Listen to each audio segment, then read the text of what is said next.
Hello, hello, welcome to Mindset to Results. Our guest today is George Haymaker, and he has so fascinating story how he changed his life, how he changed his unhelpful patterns and totally re reprogrammed his those patterns, reprogrammed his programs, subconscious mind, and figured out how he can live successfully. And now he is helping so many people to do the same. Hi, George. Hi, Elena. Good morning here from California. So nice to see you. And hello, everyone. Great to be here. Yeah, you're most welcome. Tell us a little bit about you. Okay. As I said, I live in California, sunny Napa, California, where they make great wine. Uh, Unfortunately, I can't drink any of it because I'm in recovery. So that's a big part of my story. Is about 12 years ago, I'm in my mid 60s now. So at early 50s, I succumbed to addiction to pain pills and alcohol. And I had been using alcohol and pain pills and other substances to cope with unhelpful mental patterns for much of my adulthood, um, ever since started in college. And my story really originates back in childhood, as everyone's does, obviously. But these mental patterns that you're talking about that aren't helpful typically will begin to um, develop in childhood as a result of our upbringing, things that we experience when we're young. And that was the case for me. I moved around a lot with my family. I was in and out of schools every year or so. My family was very into discipline, physical discipline. Um, I had some sexual abuse, not from my parents, but from some other people. And then my parents moved overseas when I was in ninth grade, and I stayed in the US and went to boarding school. So I was fending for myself. So I grew up very uncomfortable in on my own skin, a lot of self doubt, a lot of anxiety, a lot of anger. And I got to college and I started using drugs and alcohol, and I found how much better I felt when I did. And so that became my coping mechanism for many years during adulthood, to deal with these unhelpful mental patterns. And I was very successful as an adult in business. I was an entrepreneur, as many of your listeners are. And the problem with that lifestyle, or the one of the, as your listeners will know, there's a lot of uncertainty, potentially a lot of stress. You have to do everything when you're an entrepreneur. Like there's no one to delegate to, at least at the beginning. And so my nervous system was highly activated always, combination of the lifestyle, the business, and then these patterns that were in my brain that had developed since childhood. So I was always high wired. And so I used these substances to medicate. And so that was my formula for about 30 years until I again hit my early 50s and hit a hard bottom where addiction overcame me and I just couldn't control it anymore, which is what happens with addiction. And I had to go to rehab. And so at that point, I began to look at, I knew that my life had not gone well the way that I was proud of and wanted it to. I knew that it was unsustainable. I had to change. And so I began to open my mind to new thinking, new possibilities, new ways of being. And that started my road to recovery, where I started to learn about my brain. Up until that point, and with all the people I talk to, I think a lot of us don't understand what the brain is in our heads. Like we don't understand how it works, how it functions, how it changes, if change is even possible. We just think that we're stuck with this thing that we're born with, and that's all we get. That's all we can do about it. And nothing could be further from the truth. 12 years later, as you said, I've rewired my brain. I have a new identity that I've formed about myself. I live according to that new identity. If I, With all the unhelpful patterns that I had from childhood, I've rewired those so that they're more helpful now. And so I just want to communicate that the brain is highly elastic. It's the gift of neuroplasticity, means the brain will change, adapt, and evolve, but we have to show it the way.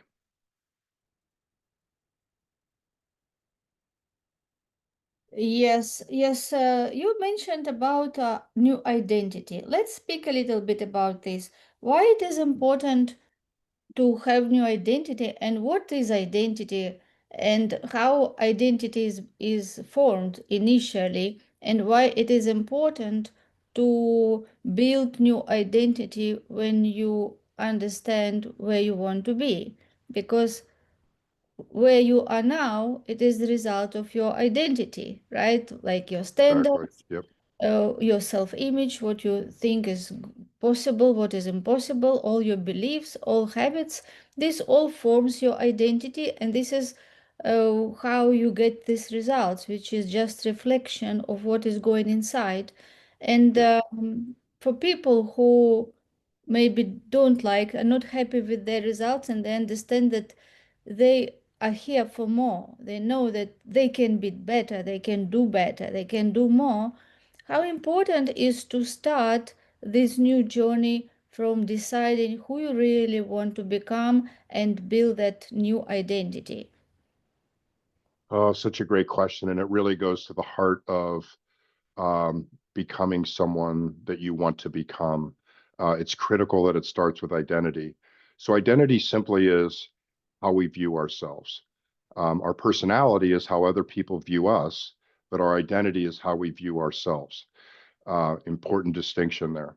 And as you said, it's made up, it's constructed. And I want to use that word because that's an important word, constructed, because all mental life, whether it's our thoughts, our emotions, the actions that come into our brain that we want to take, um, and our identity are constructed um, over time. And so the components of identity are things that you mentioned, like our values, our strengths, our character traits, our belief systems about ourselves and about the world around us. And then when we, and it's like a fabric, it's like our roots of a tree inside of us, inside of our brain. And and then our thoughts and our emotions and actions emanate or emerge from that identity. Now, this identity that we have today is constructed from a set of ingredients that the brain uses to build our view of ourselves. And so, a big part of that is our past experiences. So, the brain is like a hard drive or a filing cabinet, and it records all of our past experiences, all the things that have ever happened to us, all of our previous thoughts, emotions, behaviors, interpretations, and it records all this. And so it's very much like going to the gym.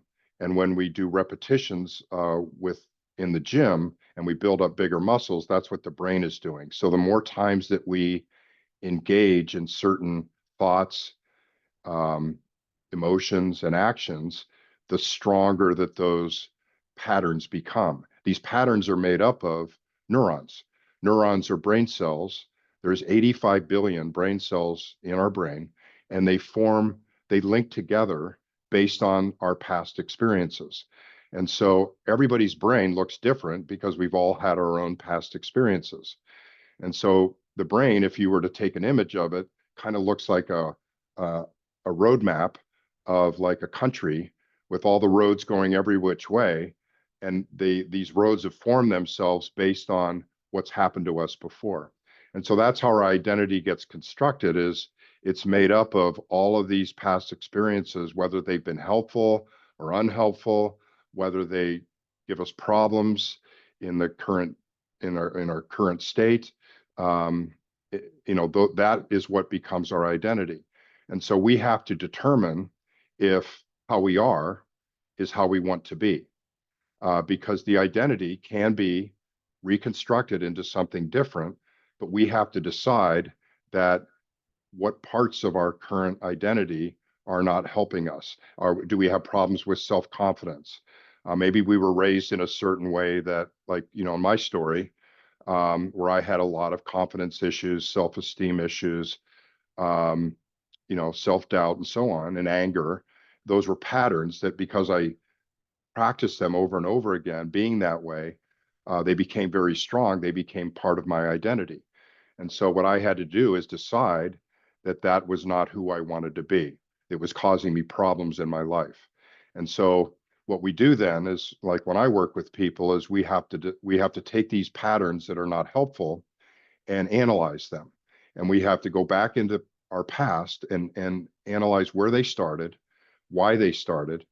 And when this happens, the person gets a real eye-opening epiphany about why they are how they are today because of things that have happened to them in their past. And it begins to make a lot of sense. Okay. Then because these patterns are usually highly practiced, highly repetition, they're very strong. And so what we have to do is loosen the grip that these patterns have on our identity and our psyche. And so we do exercises to loosen the grip of these patterns. It's like they're like gluey and sticky patterns that are hard to break apart because we've practiced them so much. And so we do things like um, identify, why we developed them in the first place as a child to, or whenever they started to get by, but why they don't make sense anymore. Why why did they happen then and why they aren't helping us today? And just by virtue of that, it begins to open up a window as to, um, these patterns. It begins to loosen the grip that they have on our psyche. We start to analyze all the pros and cons of having these patterns. How are they helping us? How are they hurting us? And then you get a list that's really long on how they're hurting us and very short on how they're helping us. And so then it's called, analyzing the cost of these patterns.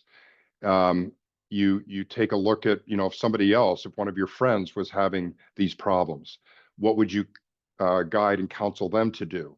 And so you take a number of these different approaches to loosen the grip that these patterns have over your psyche, and then your brain begins to open up to new possibilities. It says, okay, I understand that these aren't helpful. They don't make sense anymore. They originated years and years ago, but they don't have to be true anymore today. Here's all the costs of them. And then we start to then craft a new identity that represents how we want to be. It's like you get to sit down with a blank sheet of paper and develop this person that you'd like to be for the rest of your life. And so, in my case, there were a bunch of patterns I wanted to get rid of and a bunch of new ones I wanted to put in their place. And so you develop this character of yourself. It's very much like if you're an actor, you get a screenplay from your director, and the screenplay has your character in it. And you have to learn how to be that new character. You have to learn how the person thinks and feels and behaves and their personality, everything about them. Um, and then you have to rehearse them. And that's what we're doing here is we're, designing this ideal person that you want to be. And then with all of their new character traits, their new belief systems about themselves and others, their values, and then we start to practice being that person over and over and over again over a period of time until we begin to shift into that person. Now, remember that the reason this works is because we are digging into the root system of the brain and changing the root system. We're not just doing surface level behavior changes. We're actually reconstructing how the brain is forming its identity. And that's very critical. So it's like changing the roots of a tree. Um, so I'm going to stop there and see if you have any follow-up questions. I know I rambled on for quite a bit. Yeah, yes, of course. I totally agree with you that this is the way how to build a new identity, and we just cannot say that, oh, I'm not going to think like that, or I'm not going to do that anymore.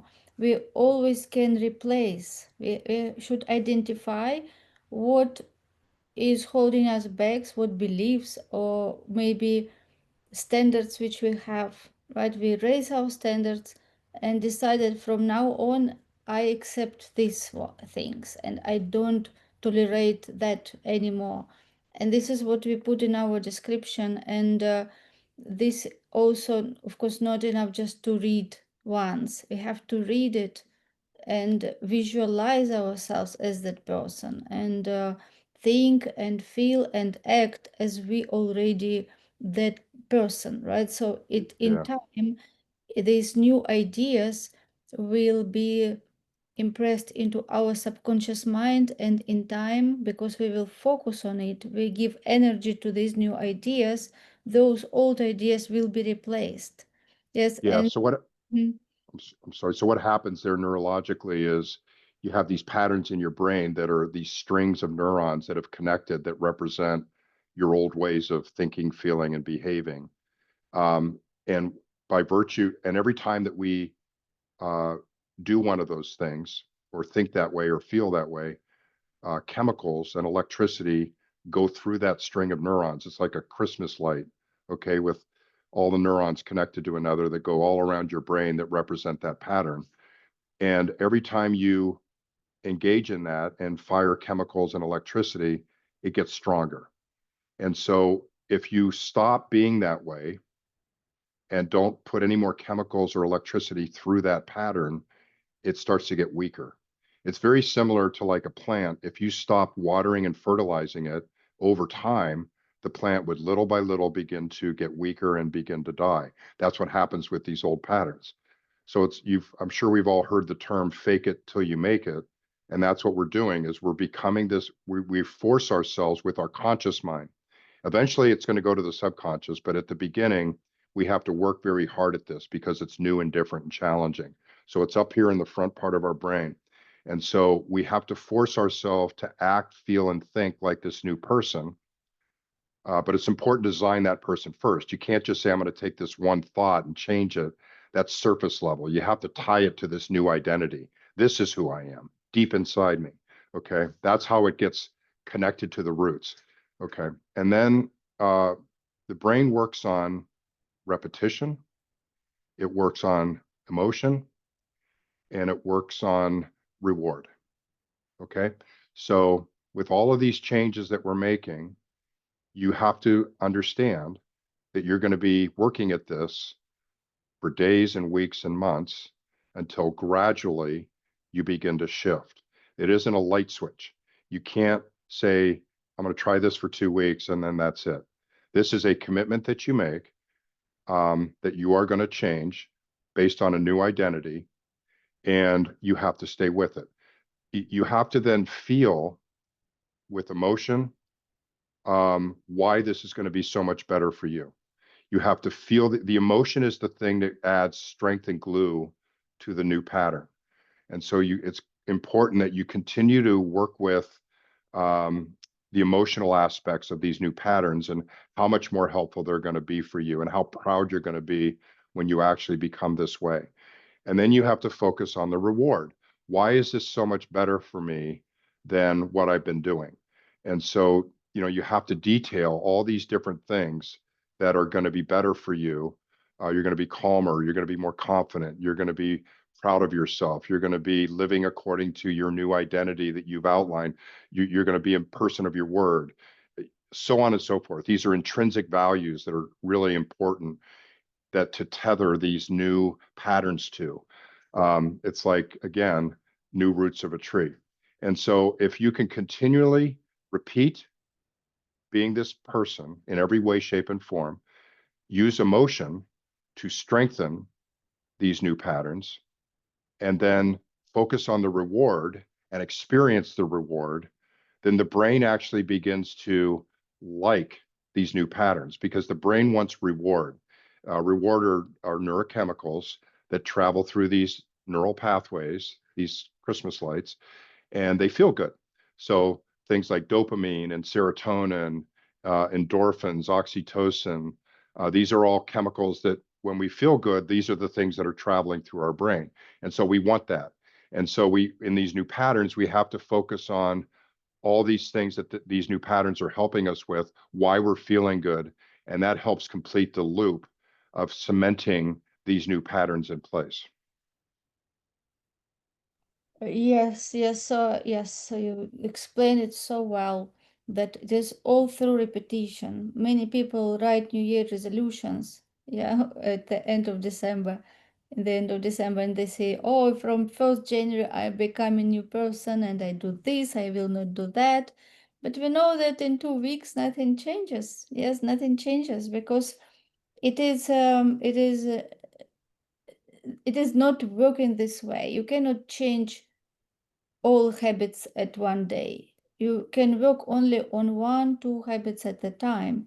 So you decide, you first analyze, yes, like which habits you have which bring you results you want and which don't bring you results which you want. And then you decide how you want to replace them, what you are going to do instead, and focus on only one habit at a time, master it, that it will become inconvenient not to do that, it becomes part of your new identity, then focus on another one. So it really takes time and commitment, and it is not easy. It is not easy. It is simple, but it is not easy. And to do Yeah. that, yes, you have to know why. Yes, you have to have big goal and purpose to see that, as you said, reward. Yes, so why you want to do that? If you have really big goal, like Old Nightingale calls it burning desire, yes, and Napoleon Hill also, burning desire, you should find that burning desire, because you will need that fuel, you will need that goal, Motivation. Yeah, energy, motivation. yeah, and inspiration to go through it, because your old paradigms, those programs, they will fight with you. You will feel physically not well. You can feel like really like something in you, like some, like two different characters. One is old and one is new, and there is Yeah, real fight, and you have to get strong first in your right. mind. Mhm. That's very well said. It is like two characters for a while because you've got this new one that you've diagrammed and you've got this old one that's a result of who you've been.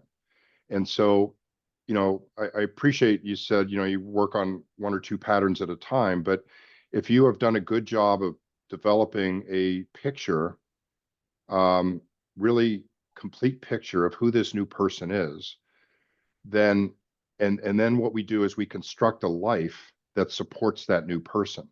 So there may be things that you're doing in your daily life, activities, ways you're conducting yourself, what you're doing with your time, how you're eating, how you're exercising, how you're sleeping. Are you training your, all kinds of things um, that do not support this new person. And so you have to then, again, draw up an ideal version of your identity, how you want to be. And then you have to construct your daily life to support that.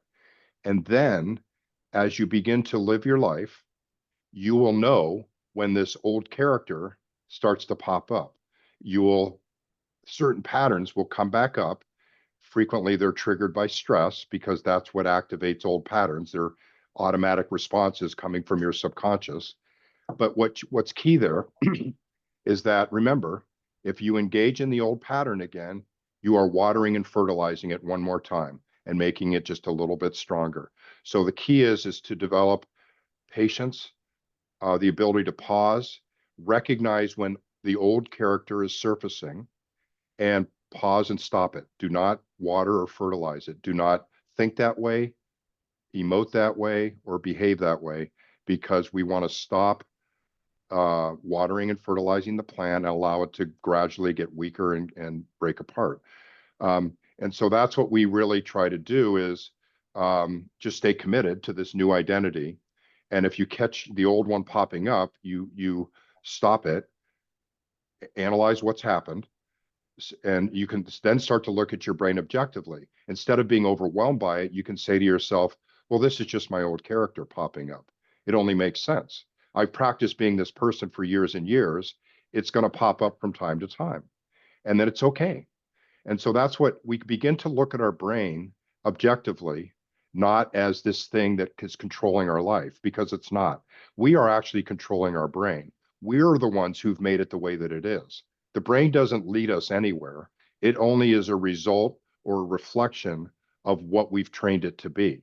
And so if we've trained it to be a certain way, we can easily train it to be a different way. The brain doesn't stop being trainable ever. It can be trained late into our life. Neuroplasticity, the ability for the brain to change, adapt, and evolve, is with us forever. Okay, so this whole idea of an old dog can't learn new tricks or I can never change, that is scientifically not true. And it's only a matter of you deciding that enough is enough and I'm going to be different. And that's what people have problems with is when is enough enough? For me, I had to have a lot of really bad consequences, be miserable with addiction in order for me to change. Unfortunately, that's what it takes for a lot of people. The reason for that is the brain does not want to seek change in and of itself. It is designed, the brain's number one job is to keep you safe and in survival and conserve resources. The brain is on 24/7. It's always working. It has to conserve resources because think about everything it's doing all day, every day. It's the busiest organ in your body. It consumes the most energy of anything, more than your heart, more than your liver. It is a energy hog. And so it's trying to conserve energy and resources, trying to keep you safe and in survival. That's it. It doesn't care if you build a great business. It doesn't care if you have a big home, if you get to travel. It only wants to keep you safe so that you can have babies and continue with the species. So because of that, when we are unhappy and want to change, the brain is unsure of that. That is why when you think about change, it feels hard. That is why you say, I can't change, is because the brain wants to stay where it is with what's familiar. The reason for that is because the brain is always predicting what's going to happen next. And so, it can't analyze every situation to the nth degree. It takes in information from your senses and it says, this is what I predict is going to happen. Here's how I think you should think, feel, and behave because that's how you've shown me in the past. So it just wants to keep things constant to keep you alive and safe. So the initial parts of change feel hard because your brain is resisting it because it doesn't know yet that your new identity is going to be safe and it doesn't know that it's going to be rewarding. Once you force it through conscious commitment, motivation, and effort, you have to force it. That's why it feels hard. It's up here in the front part of the brain.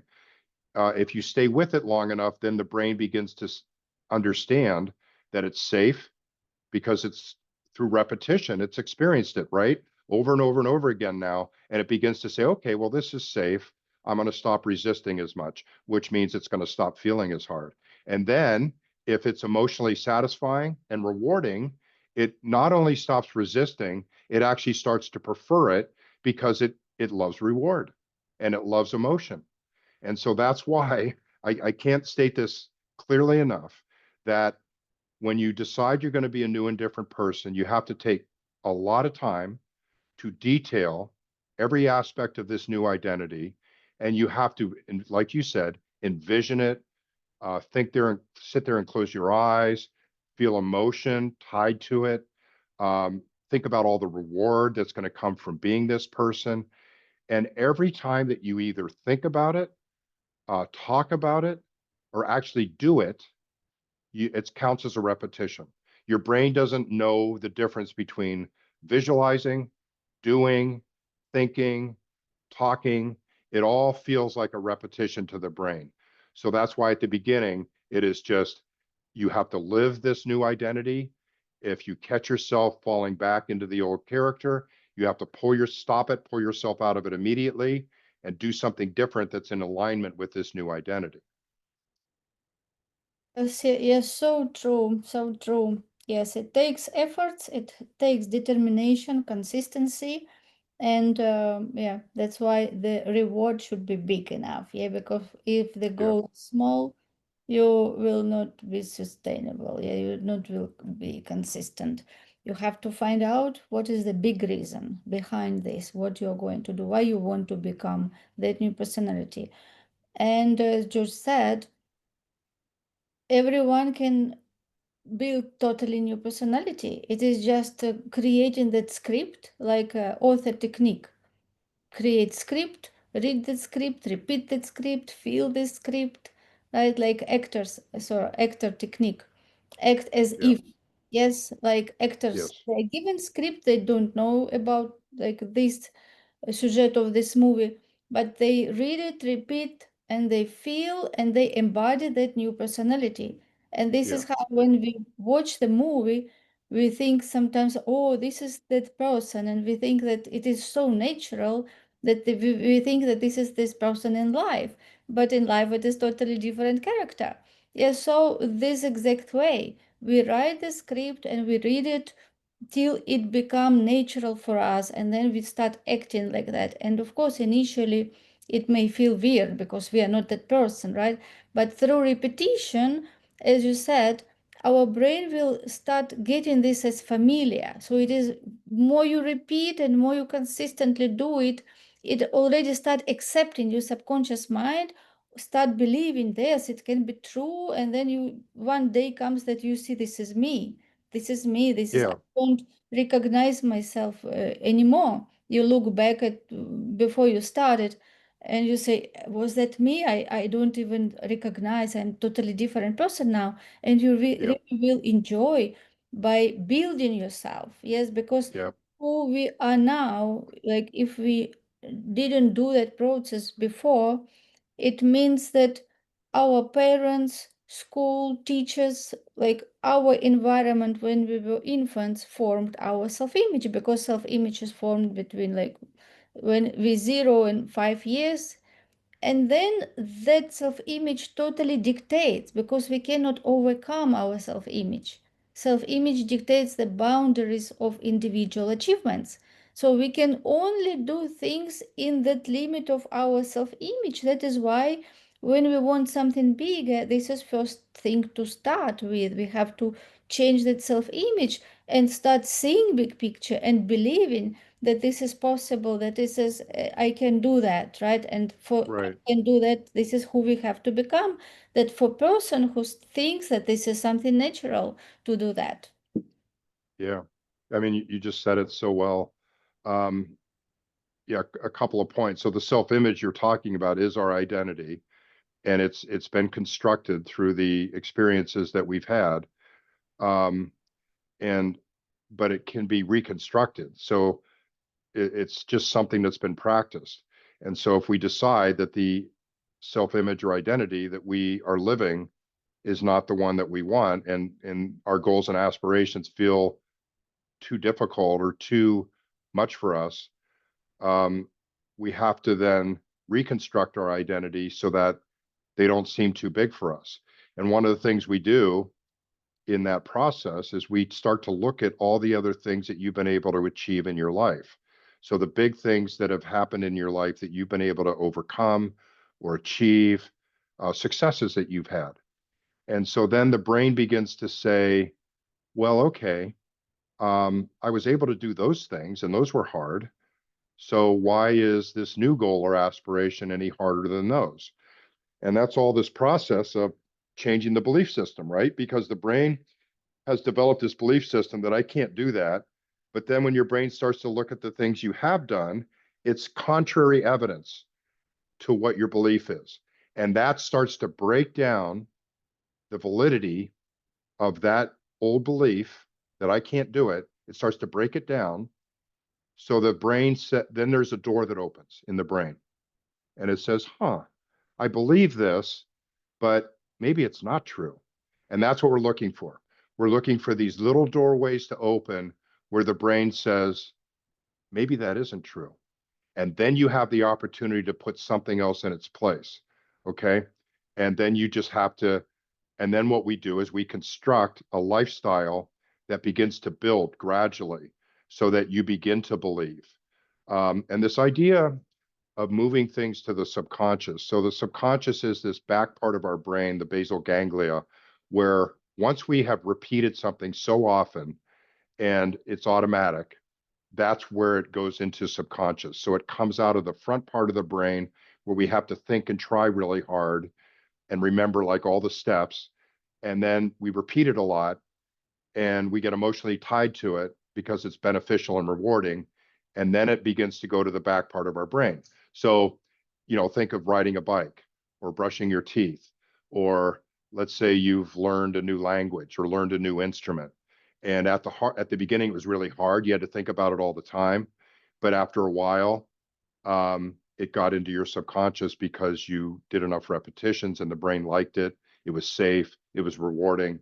And so that's what we're after here, is that movement of that memory that you're developing, the new habit. It's a memory from the front part of your brain into the back part of your brain. That's what we're after here with this identity shift, right? Because we have to memorize and have this new identity be automatic. And so if we practice being this person, as you said, another good analogy is like a spy, okay, a spy. Remember how, they go into these foreign countries and they have to go undercover, deep undercover, right? And they have to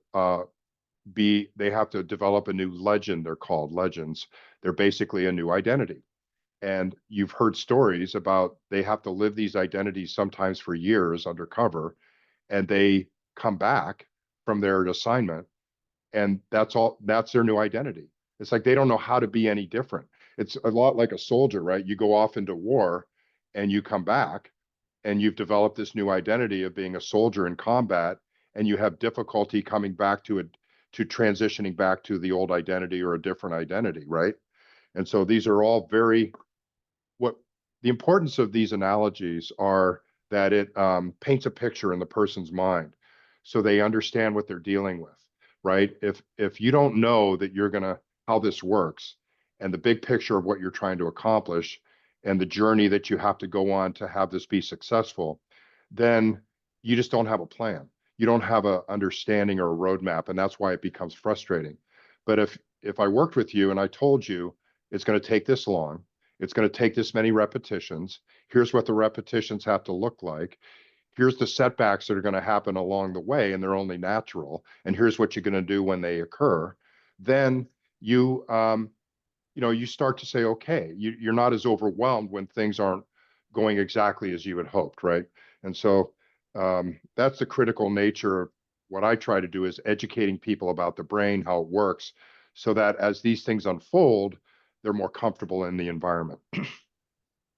Yes, clarity is very important. Who you want to become, and the steps you have to do. And of course, the role of mentor and coach is so important because, as we mentioned, people have those patterns and they don't distinguish patterns and themselves. Like they think that they are their brain, but it is not. You are not your brain. Brain is just receiving and sending station, like radio station.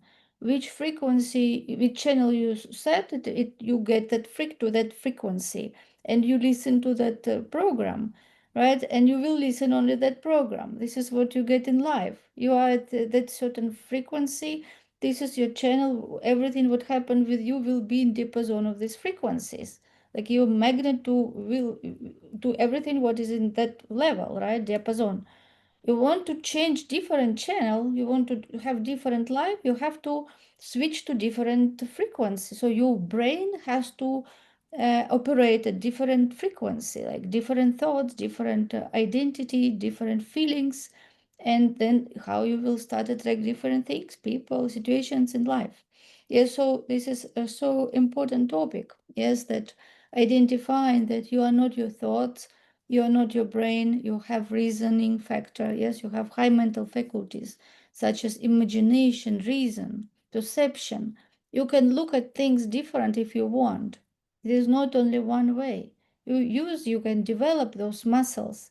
Reason, it is the high mental faculty which makes a big difference between human beings and other creatures, because animals don't have reason, they have instincts, but human beings have reason. It means that we can generate thoughts which are different from what brain automatically generates, because brain just generates the same tape recorded stuff all over again, right? And this is why people say, oh, I'm in the same situation again and again. Of course, because you attract those situations, because you have the same patterns, and as magnet you just create the same results.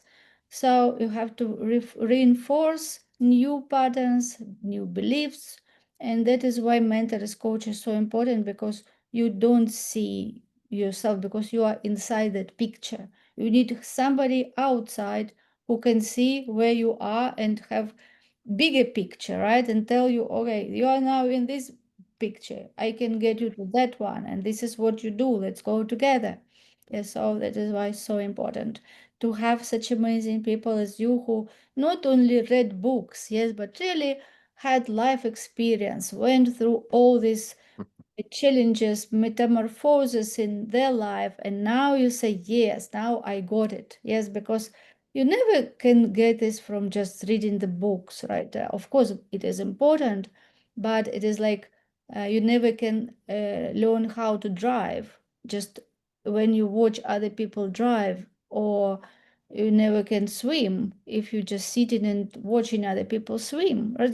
This life is important to have those, and that is so good that we have so amazing mentors, coaches nowadays. Yes, that everything is available when you open your mind and you start deciding like what I want to be, what I want to become, what I want to have, how I want to live my life. Yeah, boy, you just sum it up perfectly. Well said. Yes, Yeah. so yes, thank you so much, George. Would you like to have one advice before we wrap up our episode for people who listen to us? One advice, maybe what they have to start, or really something that can happen them to take it serious, because this is their life, right? And we live only 4,000 weeks. Some interesting statistics, only 4,000 weeks. Many people think that they have agreement for 50,000 years, but no, it's just 4,000 weeks. And the best time to start thinking and start rebuilding your identity is today. Yeah, boy, that means I only have so many weeks left. Yikes. The advice I have is, this idea of your relationship with your brain. It's very important to understand that, like you said, you are not your brain. Your brain is simply a record of the experiences that you've shown it.